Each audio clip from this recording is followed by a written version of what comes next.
অন্তরঙ্গের বন্ধু যার কোনো ঠিক ঠিকানা নেই। কেন কম খাবো? কোনো কম খাওয়া করি না। গিফট দিয়েছি, টাকাটা উসুল করতে হবে। এসে খেতে বসে গেছি।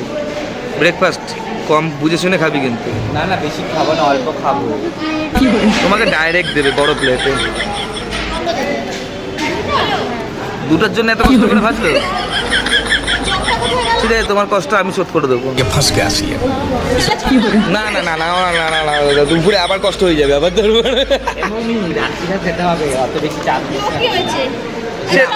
আমার থেকে আবার ভাগ নিবে এবারে এখন। যা খাবে সব কাজের জন্য হজম হয়ে যাবে। তার মানে খাটাবে তো। নাচা কথা বলবো তো তাহলে একটু তার মানে তোরে খাটাবে না। কোথায় যাবে? ওরা তো দীঘাতে যাবে। দীঘায় জল ফেলে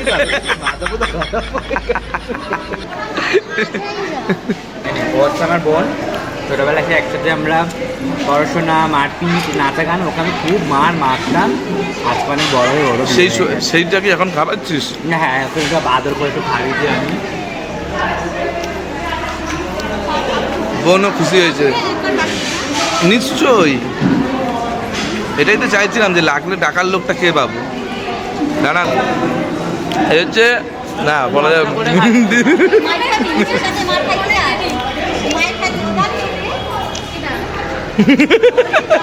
এই তুমি একটু কম খাও, হ্যাঁ, একটু লজ্জা করো, এটা লোকের বাড়ি।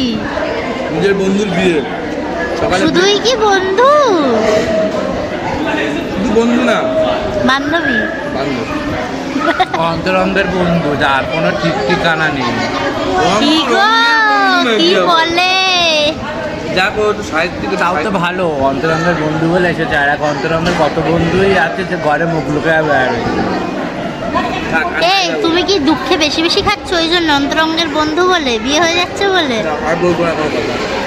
সকাল দিয়ে খেতে বসে গেছি, এখন অনেক পাট আছে ভাই। গিফট দিয়েছি, না গিফট দিয়েছি, টাকাটা উসুল করতে হবে। পরিষ্কার কথা। খা।